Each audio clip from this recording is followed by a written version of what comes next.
Muy buenas tardes, mis queridos hermanos, amigos, visitas. Estoy muy contento de poder compartir con ustedes este último tema de la serie que hemos estado trazando durante el transcurso de esta semana. Ha sido una bendición estar con ustedes. Hubiera sido mejor estar personalmente, pero lamentablemente por las circunstancias no ha sido posible, tal vez en un futuro, sino aquí, por lo menos en el reino. Hoy vamos a estudiar un tema muy importante, pero antes de hacerlo queremos pedir que Dios nos acompañe. Así que vamos a orar. Padre Celestial, venimos ante tu augusto trono. Venimos con confianza porque venimos en el nombre de Jesús. Y sabemos que cuando Jesús nos representa, tú oyes y respondes nuestras oraciones. Imploramos tu presencia en esta última sesión de esta serie. Abre nuestro entendimiento, abre nuestro corazón y capacítanos para permanecer firmes hasta el fin, como ha sido el lema de nuestro temario de esta semana. Gracias, Padre, por responder esta oración, porque te lo pedimos en el nombre de Jesús. Amén. Esta tarde vamos a estudiar una parábola del Señor Jesús. Esa parábola se encuentra en el Evangelio según San Lucas, el capítulo 18 y los versículos 1 al 8. Lucas 18, 1 al 8. Lo primero que voy a hacer es leer la parábola. Y voy a pedirles que por favor usen su imaginación para ubicarse en los detalles de la parábola. Es decir, como si estuvieran ustedes allí en estas circunstancias. Así que empiezo leyendo en Lucas 18:1. También le refirió Jesús una parábola sobre la necesidad de orar siempre y no desmayar, diciendo: había en una ciudad un juez que ni temía a Dios ni respetaba a hombre. Había también en aquella ciudad una viuda, la cual venía a él diciendo: hazme justicia de mi adversario. Y él no quiso por algún tiempo. Pero después de esto dijo dentro de sí: aunque ni temo a Dios ni respeto a hombre, sin embargo, porque esta viuda me es molesta, le haré justicia, no sea que viniendo de continuo me agote la paciencia. Versículo 6. Y dijo el Señor: oíd lo que dijo el juez injusto.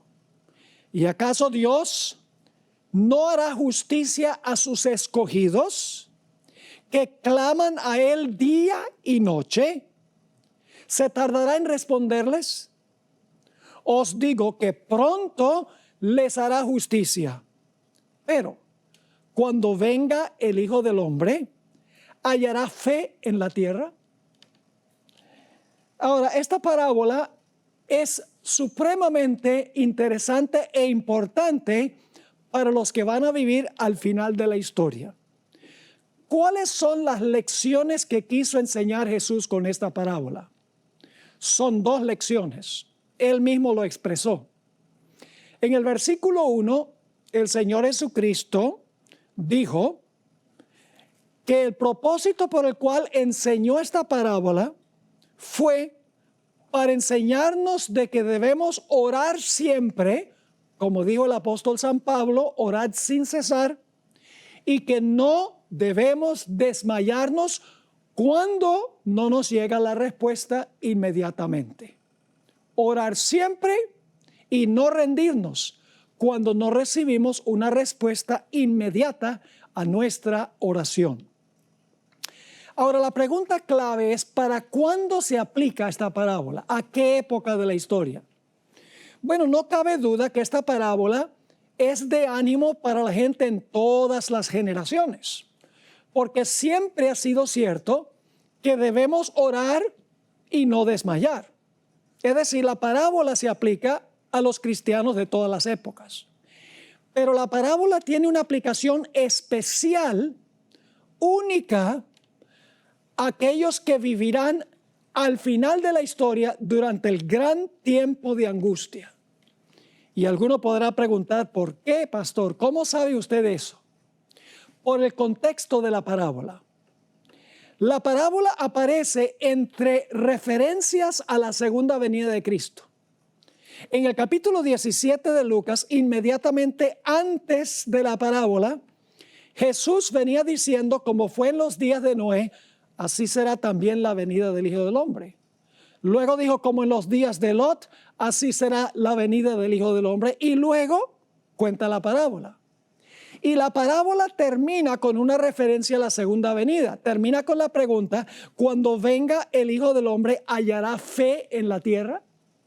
Es decir, que la parábola se encuentra entre referencias a la segunda venida.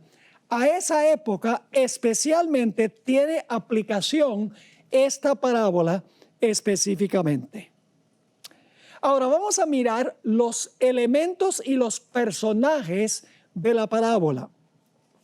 En primer lugar, en el versículo 2 encontramos que había un juez. Dice en el versículo 2, había en una ciudad un juez que ni temía a Dios ni respetaba a hombre. ¿Qué significa eso? Que el juez no temía a Dios ni respetaba a hombre. Sencillamente significa que este juez era un hombre secular. No tenía ninguna inclinación religiosa. Desempeñaba su función sin ninguna connotación religiosa. Era una persona no necesariamente irreligiosa, pero una persona secular sin ninguna inclinación especial religiosa en la parábola. Luego tenemos una viuda. Sigue diciendo allí, había también en aquella ciudad una viuda. La parábola hace muy claro que esta viuda, podríamos decir, no tenía dónde caerse muerta. No tenía hijos, no tenía casa, lógicamente no tenía esposo, no tenía amigos, no tenía dinero. Su única esperanza radicaba en que el juez le hiciera justicia sobre su adversario. Esto nos lleva al versículo 3, a donde la viuda decía, hazme justicia de mi adversario. Ahora, los que han estudiado esta parábola, los eruditos que han estudiado esta parábola, han llegado a la conclusión de que cuando el esposo de esta mujer murió, tenía una deuda muy grande con un acreedor. Y cuando murió, como no había pagado la deuda con el acreedor, el adversario le quitó todo lo que tenía el esposo y dejó a la pobre viuda en la calle. Sin dinero, sin apoyo, sin nada. Y luego tenemos en la parábola la persistencia de la viuda, el clamor constante de la viuda. Dice en Lucas 18:3 nuevamente que la viuda decía, hazme justicia de mi adversario. El versículo 3 dice, la cual venía a él diciendo, hazme justicia de mi adversario. Ahora, noten que dice que la viuda venía a él pidiéndole que hiciese justicia sobre su adversario. Ahora, el verbo venía es un infinitivo. Es decir, es un verbo que describe acciones habituales que ocurrieron en el pasado. Lo que quiere decir es que la viuda no vino una vez y se rindió, porque el verbo no dice que vino al juez, dice venía al juez, un infinitivo que significa que ella venía y venía y venía y venía hasta el punto de dejar fastidiado al juez. Esto lo vemos también en el versículo 5, a donde encontramos el fastidio del juez ante el constante clamor de la viuda. Dice el versículo 5, el juez, sin embargo, porque esta viuda me molesta, le haré justicia, no sea que viniendo de continuo me agote la paciencia. Es decir, la viuda era persistente y perseverante. No se rendía. Seguía viniendo y viniendo y viniendo al juez, hasta el punto de finalmente fastidiar al juez. Y él dice, voy a hacer lo que me pide la viuda para quitármela de encima porque ya me tiene molesto. Pero el juez no le respondió inmediatamente. Desde el primer momento que vino la viuda, en adelante, el juez demoró por un tiempo en hacerle justicia a la viuda. En Lucas 18 dice que él no quiso por algún tiempo. Es decir, hubo una demora en esta historia en el juez hacerle justicia a esa viuda. Pero la parábola nos dice que finalmente el juez le hizo justicia. Dice así, pero después de esto dijo dentro de sí el juez, aunque ni temo a Dios, ni tengo respeto a hombre, sin embargo, porque esta viuda me es molesta, le haré justicia, no sea que viniendo de continuo me agote la paciencia.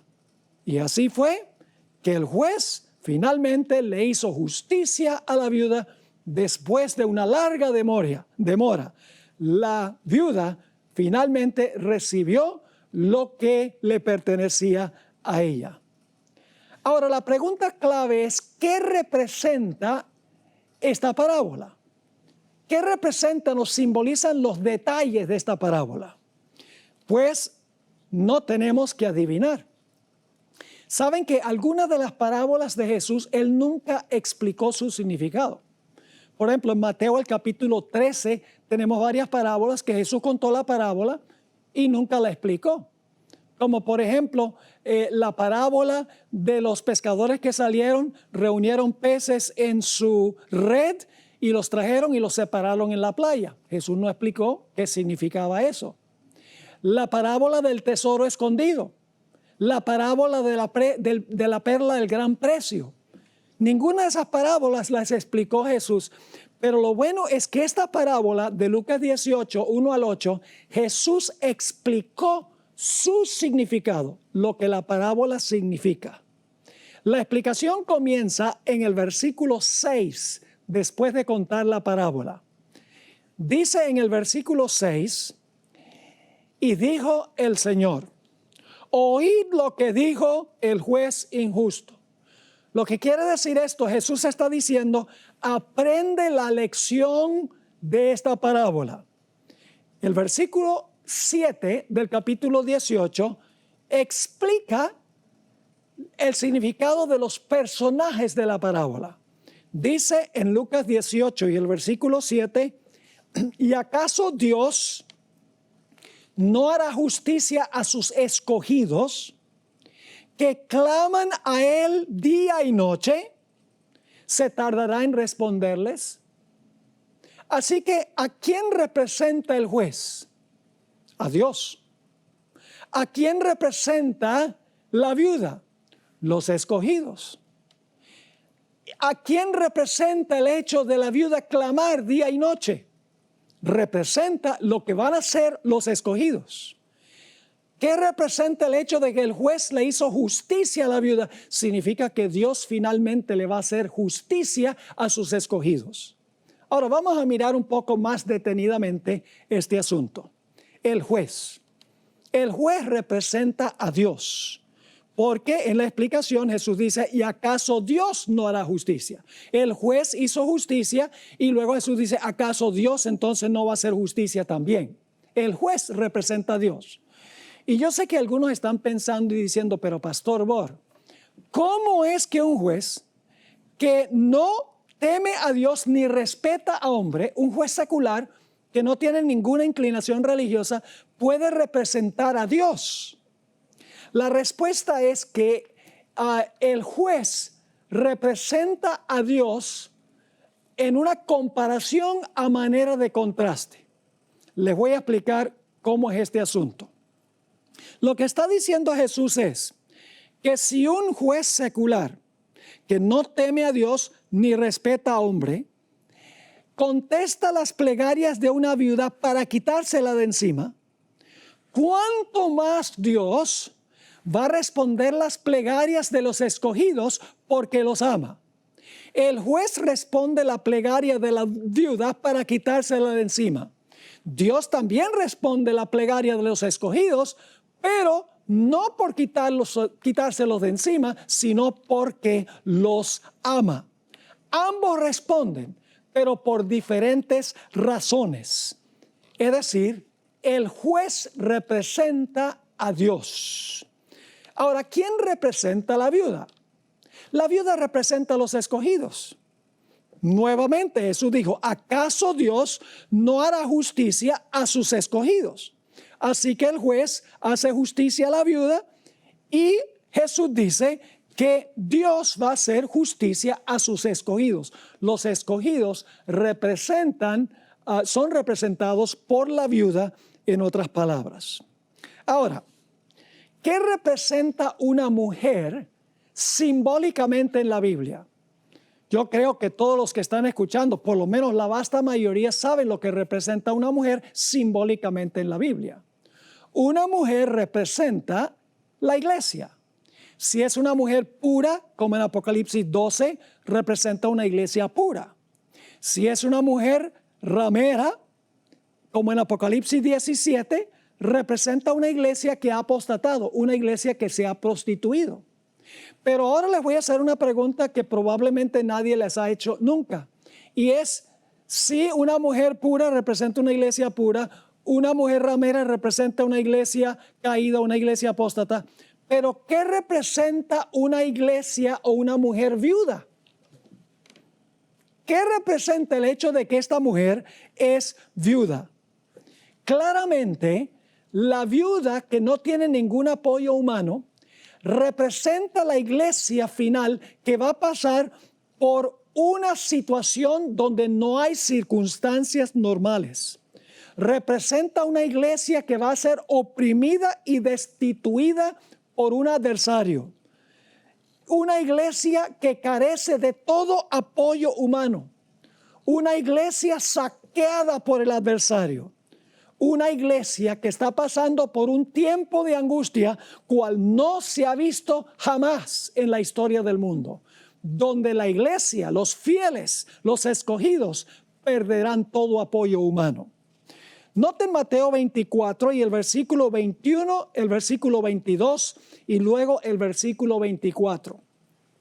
¿Cuándo van a vivir los escogidos? Esa es una pregunta muy importante. ¿Cuándo van a vivir los escogidos?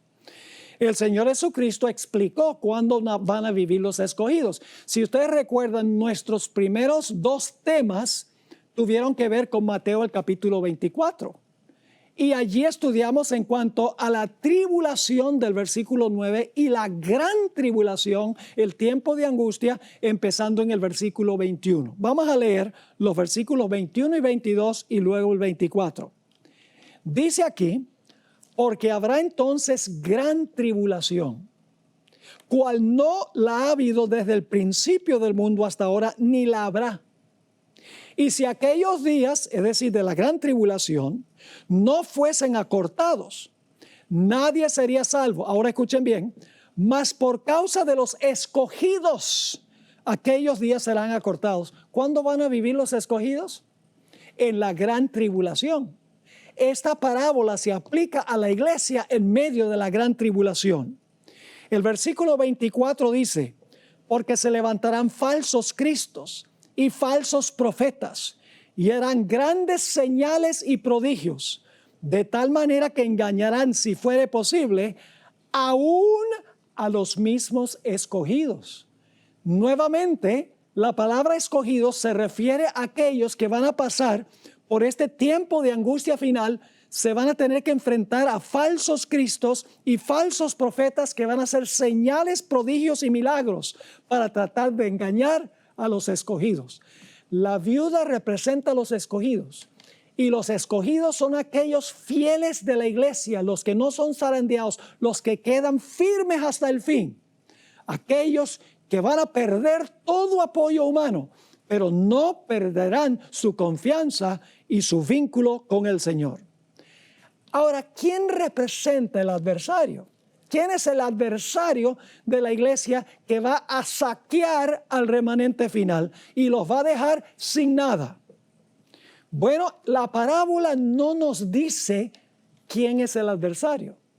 Por eso tenemos que ir a otras partes de la Biblia para ver quién es el adversario, a donde se usa la misma palabra adversario, la palabra griega antidikon. Primera de Pedro 5:8 identifica al adversario.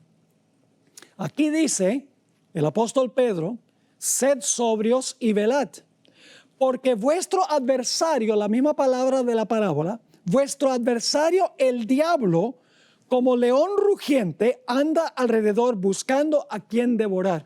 Y en Apocalipsis 12, el dragón, Satanás, está acechando y persiguiendo a la mujer. Y la mujer tiene que huir al desierto y dejar todo atrás. Es decir, el adversario que va a saquear a los fieles, al remanente fiel, los va a dejar sin nada, sin familia, sin amigos, sin posesiones, sin casas, sin carros, sin dinero, sin libertad, inclusive en la cárcel. Es Satanás. ¿Y qué va a hacer el pueblo de Dios durante ese tiempo? Bueno, el Señor Jesucristo dice que van a clamar día y noche para que Dios los libre de su adversario. Esa palabra clamar que se usa aquí en la parábola es una palabra muy fuerte, muy intensa en el idioma griego. Por ejemplo, se usa en Hechos 8 y el versículo 7 para describir a los espíritus inmundos que clamaban a gritos cuando los apóstoles los echaban.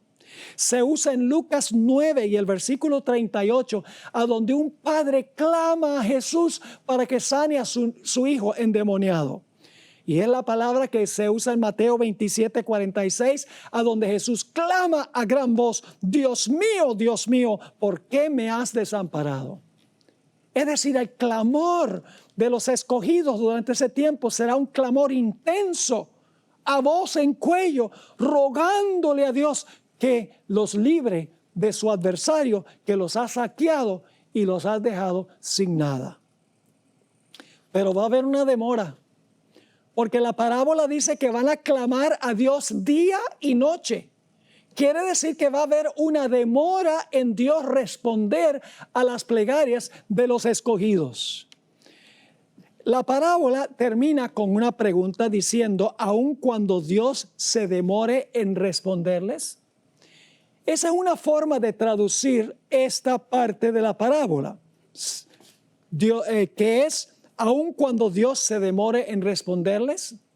Me gusta más la traducción que aparece en otras versiones.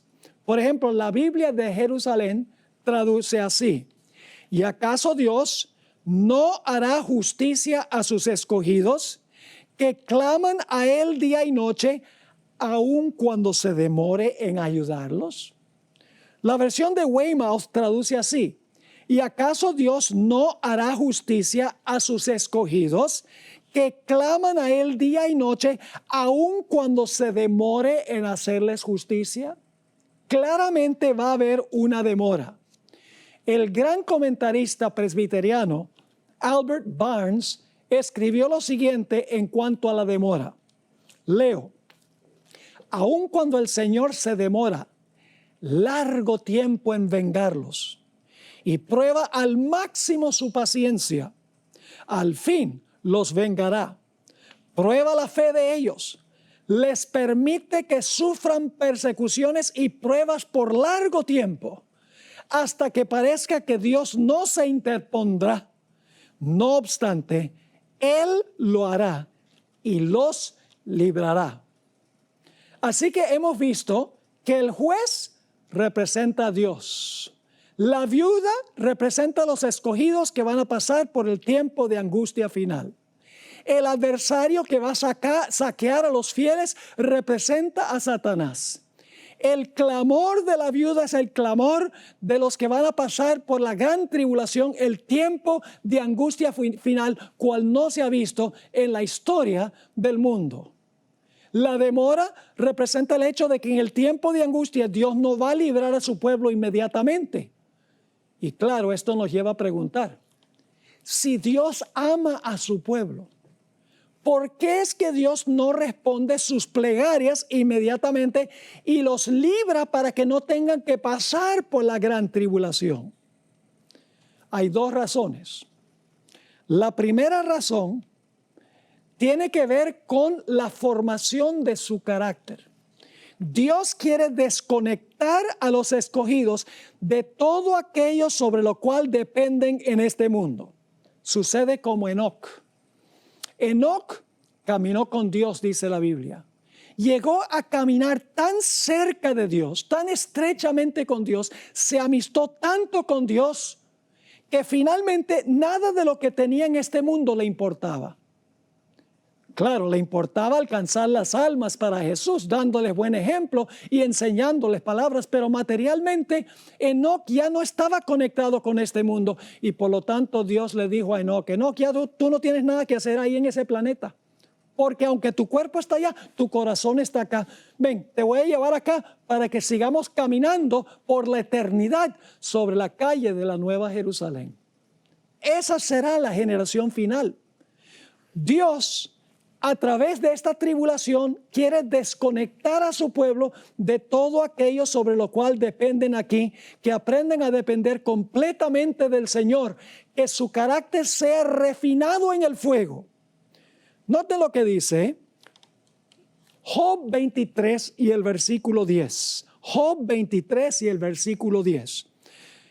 En unos momentos vamos a hablar un poco más del libro de Job. Pero Job entendió por qué él pasó por su gran tribulación. En Job 23, versículo 10, Job dijo, mas él, Dios, conoce mi camino. Me probará y saldré como oro. Job dice, yo paso por esta prueba, que es un horno, y cuando haya pasado por la prueba, saldré como oro puro, sin escoria. En Isaías 48 y el versículo 10 se compara también el proceso de purificación del carácter con la purificación de metales. Dice en Isaías 48, 10, Dios está hablando, he aquí te he purificado y no como a plata. Te he escogido en horno de aflicción. Me hace recordar la experiencia de los jóvenes que fueron echados al horno de fuego en los días del rey Nabucodonosor. Tendrían que ejercer una fe extraordinaria para estar dispuestos de ser echados en un horno calentado 7 veces más que lo que se solía hacer. Tenían que tener una fe extraordinaria, una confianza en Dios que era más poderosa que la vida misma. En el Conflicto de los Siglos, página 621, en el capítulo sobre el tiempo de angustia, Elena White escribió en cuanto a los que van a pasar por ese tiempo y lo comparó con el horno de fuego. Dice así, hablando del remanente de los escogidos, su aflicción es grande.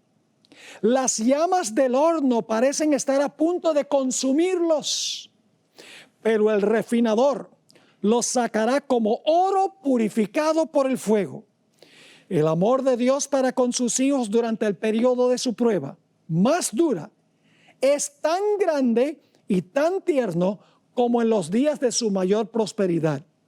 Pero necesitan pasar por el horno de fuego. Debe consumirse su mundanalidad. En realidad, esa no es la palabra que usó Elena White en el cielo. Hay una palabra en inglés, mundanalidad, que es la palabra worldliness. Esa no es la palabra que ella usa en el original. En el original dice earthliness. Yo voy a crear una palabra en español. Debe consumirse su terrenalidad, lo que los tiene conectados a este planeta. ¿Y con qué propósito? Para que la imagen de Cristo se refleje perfectamente. Pero hay una segunda razón por la demora. No solamente porque Dios quiere que su pueblo deje de depender de todo lo que está aquí y dependa plena y completamente sobre Dios, que su carácter sea finalmente purgado y purificado de todo lo que los conecta aquí, sino que también hay un segundo propósito que se encuentra en el libro de Job. Satanás le dice a Dios, en presencia de los seres del universo, que su pueblo le sirve por interés. que si Dios no bendijera a su pueblo, si Dios no cercara a su pueblo con protección, su pueblo lo abandonaría inmediatamente. Aquí es que entra el libro de Job. El libro de Job es un ejemplo en la vida práctica de esta parábola. Vamos a ver en qué sentido. En Job 1 vienen todos los hijos de Dios a presentarse delante de Jehová, entre los cuales vino también Satanás. Los hijos de Dios son los representantes de los mundos que nunca pecaron.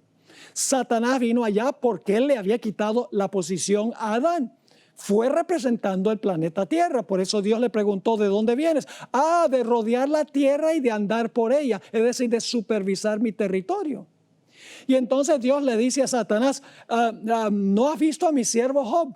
Vive en tu territorio, pero es siervo mío. Hombre recto, temeroso de Dios, apartado del mal.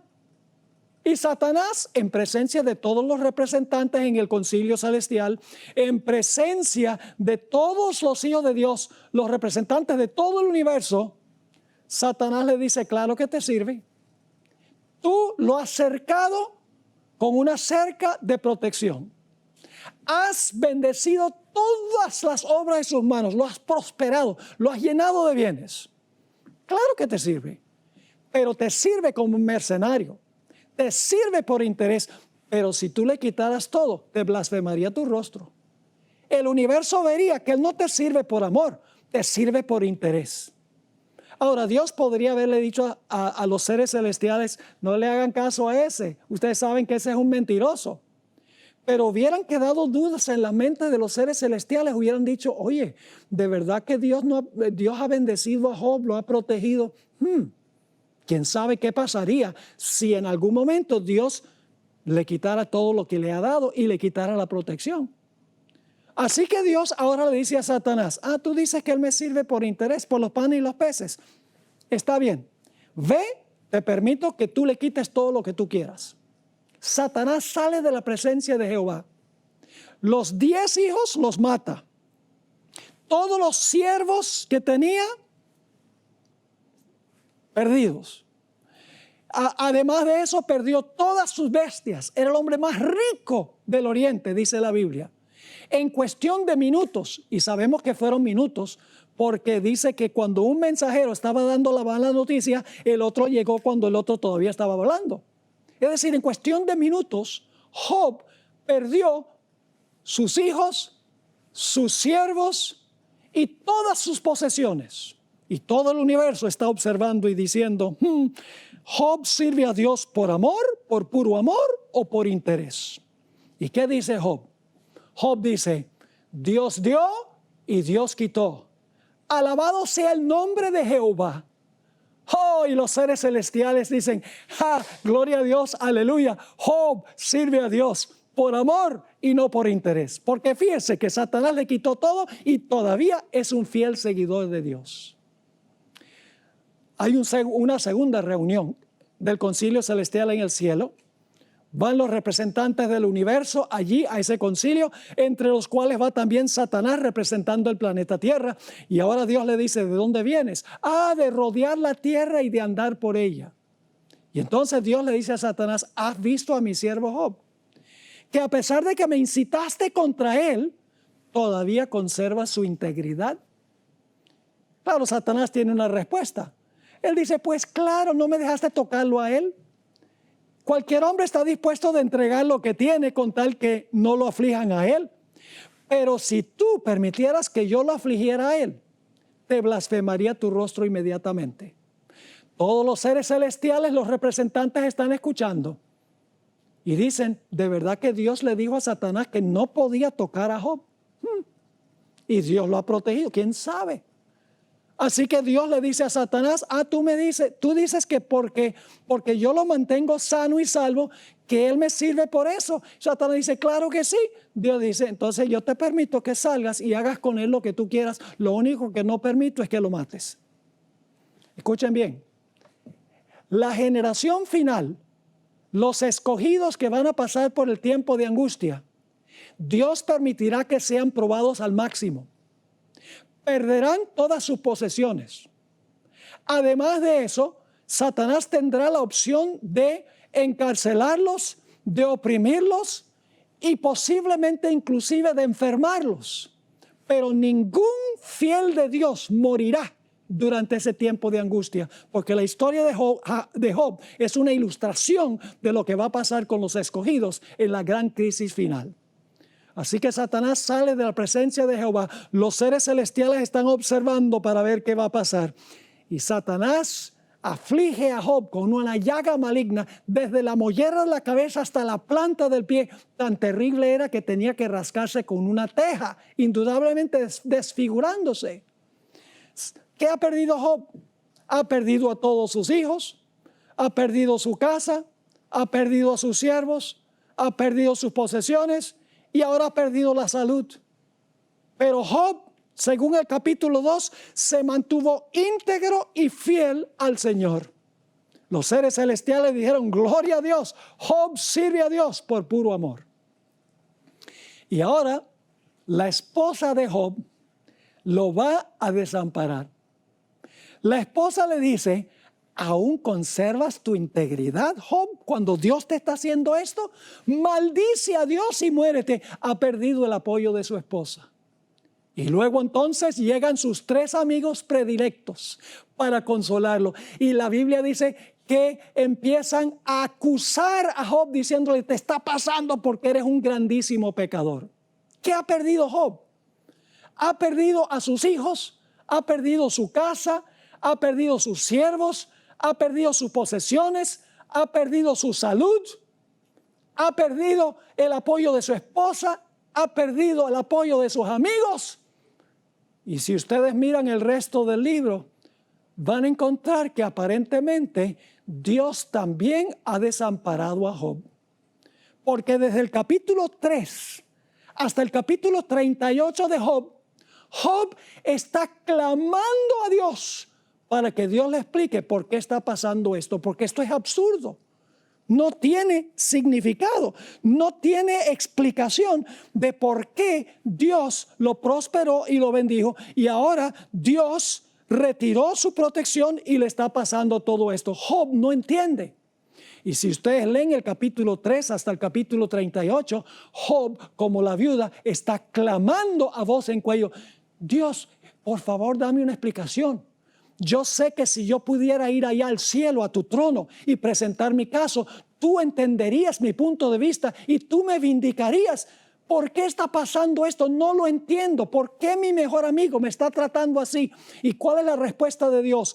La respuesta de Dios es un rotundo silencio, una demora. ¿Saben ustedes, mis hermanos y hermanas, que Dios puede responder nuestras oraciones en 3 diferentes formas? Ustedes dicen, ¿cómo que 3? Sí, Dios puede contestar sí, Dios puede contestar no, o Dios puede contestar espérate. Esa es la contestación que no nos gusta a nosotros, que Dios nos haga esperar. Pero Dios hizo que Job esperara un largo tiempo. Como con la viuda, él está clamando a Dios porque ha perdido todo lo que tiene, todo apoyo, lo ha perdido. No entiende lo que está pasando. Pero Job dice, aunque me matare, aún en él confiaré. ¿Por qué razón entonces es que Dios va a permitir que sus fieles pasen por el tiempo de angustia final? Porque Satanás va a usar la misma acusación contra la generación final que usó contra Job. Job es un tipo o una ilustración de toda una generación de santos al final de la historia. Satanás dice que los fieles de Dios sirven a Dios por interés, porque Dios los bendice, porque Dios los protege, porque Dios pone una cerca, una valla de protección alrededor de ellos. Al final, Satanás va a usar el mismo argumento y todo el universo va a estar observando lo que está pasando en este planeta. Dios va a demostrar que los que pasen por el tiempo de angustia final, ellos van a ser fieles a Dios, aunque pierdan la vida, aunque no la van a perder. Van a decir como Job, aunque me matare, aún en él confiaré. Van a decir, yo sé que mi Redentor vive, aun cuando no lo puedo sentir en este momento. Van a decir, cuando me hubiere probado, saldré como oro. Es decir, la generación final va a demostrarle al universo que Dios tiene un pueblo que sirve a Dios por puro amor, que no les importa perder todo, inclusive dispuestos de entregar la vida por amor a Dios. Así que Dios va a permitir que su pueblo pase por esto para darle una demostración de la fidelidad de los fieles durante el tiempo de angustia. ¿Saben ustedes que la más hermosa ilustración de esta historia que contó Jesús, de esta parábola que contó Jesús, se encuentra en la misma vida de Jesús? Vamos a mirar los elementos en la vida de Jesús. ¿Quién sería el juez en el caso de la vida de Jesús que le podía hacer justicia a Jesús? Pues el juez sería su Padre, Dios. ¿A quién representaría la viuda de la parábola que no tenía dónde recostar su cabeza? Jesús. Él mismo dijo, las zorras tienen guarida y las aves nido, el Hijo del Hombre no tiene dónde recostar la cabeza.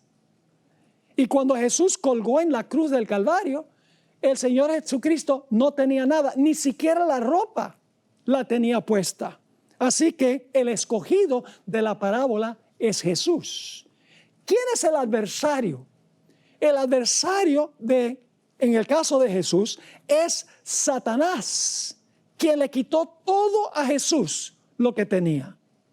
En el huerto del Getsemaní nos dice que Jesús comenzó a entristecerse y a angustiarse en gran manera.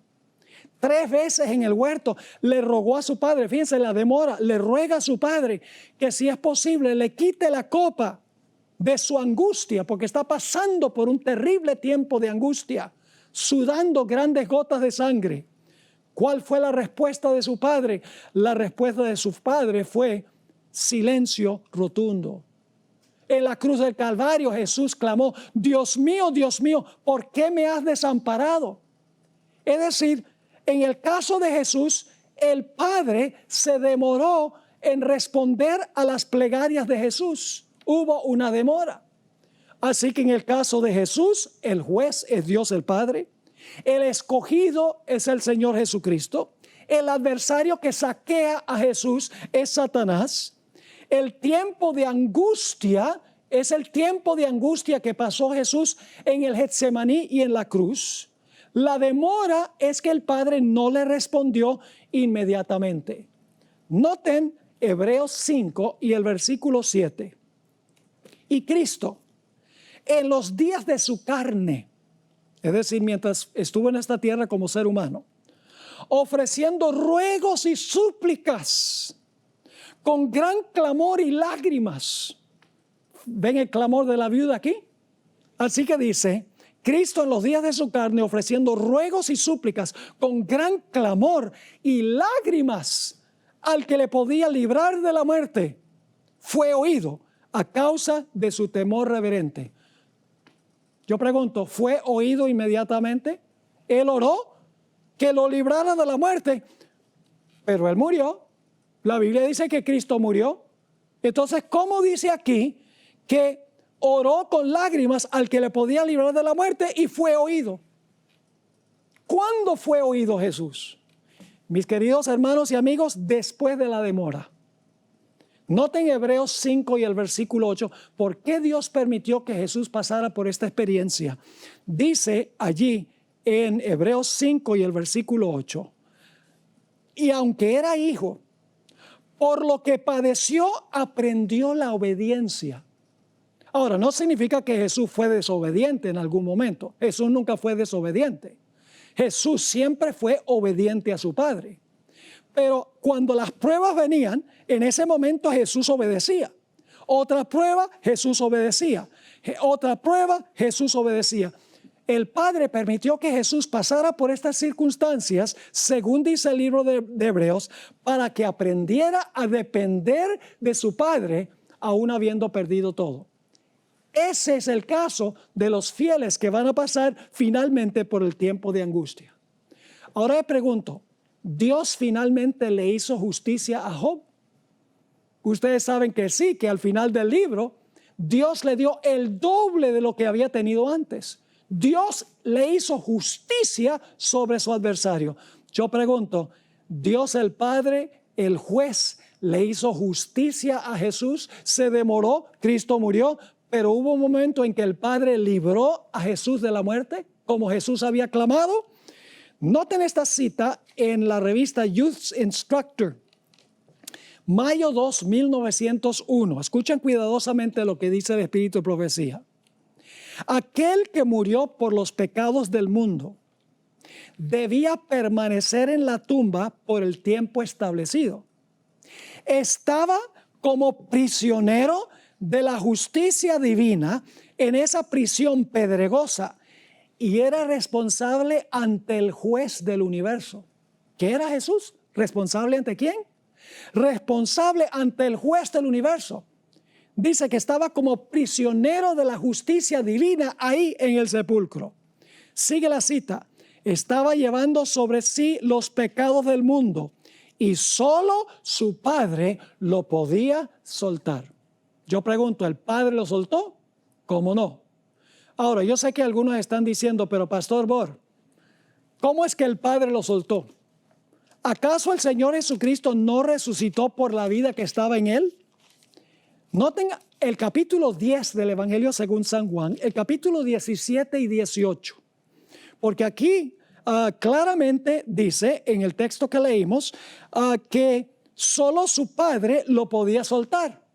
Es decir, si el Padre no lo hubiera llamado al sepulcro, Jesús hubiera quedado en el sepulcro. Y ustedes dicen, ¿cómo es eso? Lo que pasa es que a veces la gente no lee los pasajes o los textos completos.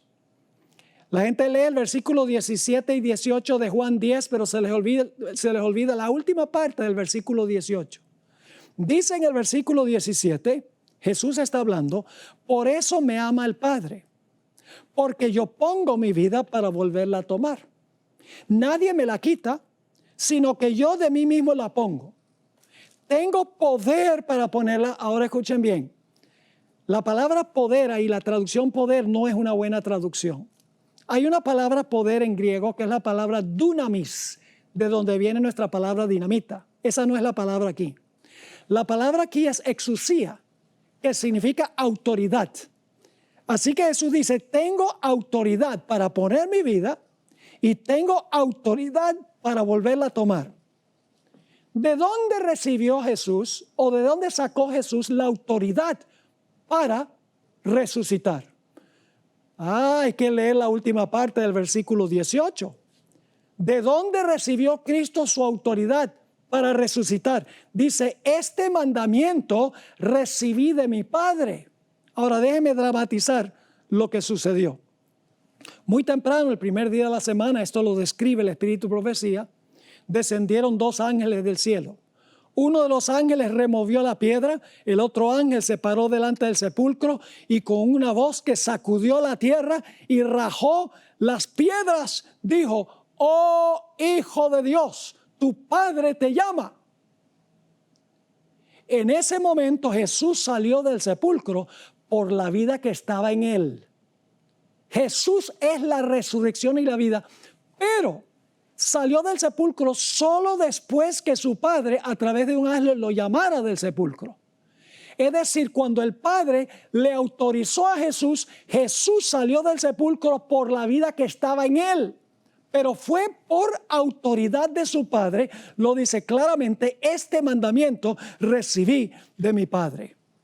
Allí finalmente el Padre respondió la plegaria persistente e insistente de Jesús.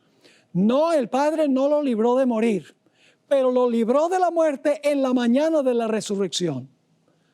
Ahora, ¿saben ustedes que la experiencia de Jesús se va a repetir en su pueblo? Quiero leerles una cita que no está en español hasta donde yo sepa, yo la busqué. Está en la Review and Herald, abril 14, 1896, a donde la sierva del Señor dice que nosotros vamos a pasar por la misma experiencia por la cual pasó el Señor Jesús. Voy a leerles esa cita ahora. Las fuerzas de las tinieblas se unirán con agentes humanos. ¿Quiénes son las fuerzas de las tinieblas? Satanás y sus ángeles. ¿Se van a unir con quiénes? Se van a unir con agentes humanos que se han entregado al control de Satanás. Y ahora viene la parte clave. Y se revivirán las mismas escenas que ocurrieron cuando Jesús fue juzgado, rechazado y crucificado. Se va a repetir eso. Ya no con Jesús, sino con el pueblo de Jesús, con el cuerpo de Cristo. Sigue diciendo, al entregarse a las influencias satánicas, los hombres se transformarán en demonios. Y aquellos que fueron creados a imagen de Dios, los que fueron formados para honrar y glorificar a su Creador, se convertirán en habitación de dragones. Y Satanás verá en una raza apóstata su obra maestra de maldad. ¿Cuál es esa obra maestra de maldad que va a mostrar a Satanás en una raza apóstata? Seres humanos que reflejan su propia imagen. Es decir, al final de la historia va a haber dos grupos. Un grupo que refleja perfectamente la imagen de Jesús y otro grupo que refleja perfectamente la imagen de Satanás. ¿Pueden ustedes imaginarse cómo será este mundo cuando todos los impenitentes están bajo el control de Satanás? Los vientos ya no son retenidos, se le da rienda suelta a Satanás, solo que Dios dice, puedes hostigar a mi pueblo, puedes hostigar a los escogidos, puedes probarlos al máximo, pero no te permito que mates a ninguno de ellos. Hermanos y hermanas, en este tiempo es que nosotros tenemos que formar esa dependencia sobre nuestro Dios. Porque cuando lleguemos a ese momento, si no hemos aprendido a depender de Dios, si no hemos aprendido a confiar en Dios, en ese tiempo no vamos a permanecer firmes. En el Conflicto de los Siglos, página 619 y la página 621, Elena White escribió, en cuanto a los que van a pasar por el tiempo de angustia, aunque sufren la ansiedad, el terror y la angustia más desesperantes, no dejan de orar. Como la viuda, echan mano del poder de Dios, como Jacob se aferró al ángel, y de sus almas se exhala el grito, no te soltaré hasta que me hayas bendecido. En la página 621, Elena White escribió, los tiempos de apuro y angustia que nos esperan requieren una fe capaz de soportar el cansancio, la demora, el hambre. Una fe que no desmaye a pesar de las pruebas más duras. Ahora, ¿cuándo desarrollamos esa fe? Termino la cita. El tiempo de gracia, eso es ahora, el tiempo de gracia les es concedido a todos a fin de que se preparen para aquel momento. Su fe no decae si sus oraciones no reciben inmediata contestación. ¿Qué fue lo que mantuvo a Jesús fiel en su terrible crisis? En el Deseo de todas las gentes, página 704, esta es una cita que tengo antes en mis notas, que pasé por alto, pero ahora lo voy a leer. Deseo de todas las gentes, página 704, Elena White escribió en cuanto a qué fue lo que sostuvo a Jesús en su crisis. Dice lo siguiente, entre las terribles tinieblas, aparentemente abandonado de Dios, fíjese, aparentemente abandonado de Dios, Cristo había vaciado las últimas heces de la copa de la desgracia humana. En esas horrorosas horas había confiado en la evidencia que antes recibiera de que era aceptado de su Padre. Conocía el carácter de su Padre, comprendía su justicia, su misericordia y su gran amor. Y mientras sumiso se confiaba a Dios, desapareció la sensación de haber perdido el favor de su Padre. Por la fe, Cristo venció. Este tiempo de gracia nos es concedido para aprender a depender sobre nuestro Dios. A veces, hermanos y hermanas, nosotros dependemos sobre nuestras emociones, sobre nuestros sentimientos, nuestro sentir. Si nosotros dependemos sobre nuestras emociones y cómo nos sentimos durante ese tiempo, vamos a fracasar. Porque no vamos a sentir la presencia de Dios. Vamos a saber que está presente por fe, pero no porque lo sentimos. Nos guiamos demasiado, hermanos y hermanas, por la forma en que nosotros nos sentimos. Si nos sentimos mal, renegamos de Dios y ¿por qué me está pasando esto? Si las cosas van bien, ¡ay, Dios es tan bueno! Mire cómo Dios me bendice. Pero no debemos depender sobre nuestras emociones, porque va a venir el momento en que nuestras emociones nos van a decir que Dios nos abandonó. Todas las circunstancias van a indicar de que Dios no está presente con nosotros. Porque el remanente final lo perderá todo. Por eso tenemos que dejar de ser materialistas. No podemos ser como la esposa de Lot, que estaba enamorada de todo lo que tenía en Sodoma y miró hacia atrás y se convirtió en una columna de sal. Nosotros, hermanos y hermanas, no podemos caer en esa trampa. Nuestro hogar está en el cielo. Nuestra vivienda está en el cielo. Las bendiciones de Dios están para nosotros en el cielo, pero tenemos que pasar por un tiempo de angustia cual nunca se ha visto y tendremos que depender sola y exclusivamente sobre Dios y no sobre nada más. Así que mis queridos hermanos y hermanas, apreciadas visitas, aquellas personas que nos acompañan, hemos llegado ahora al fin de esta serie de temas que he presentado durante esta semana. Es mi oración que nosotros podamos vivir de acuerdo al lema que nosotros hemos adoptado para esta serie de conferencias. Firmes hasta el fin. Que nada ni nadie pueda separarnos del amor de Dios que es en Cristo Jesús, nuestro Salvador. Es mi oración que aprendamos no a depender sobre lo que tenemos, sobre nuestras emociones, sobre la forma que nos sentimos, sino que aprendamos a depender única y exclusivamente sobre Jesús y que aun cuando no sintamos su presencia, por fe sepamos que Él está allí, nos está acompañando, aún en valle de sombra de muerte, está con nosotros y no temeremos mal alguno porque Él estará con nosotros hasta el fin. Esa es mi oración para cada uno de los que han sintonizado esta serie esta semana.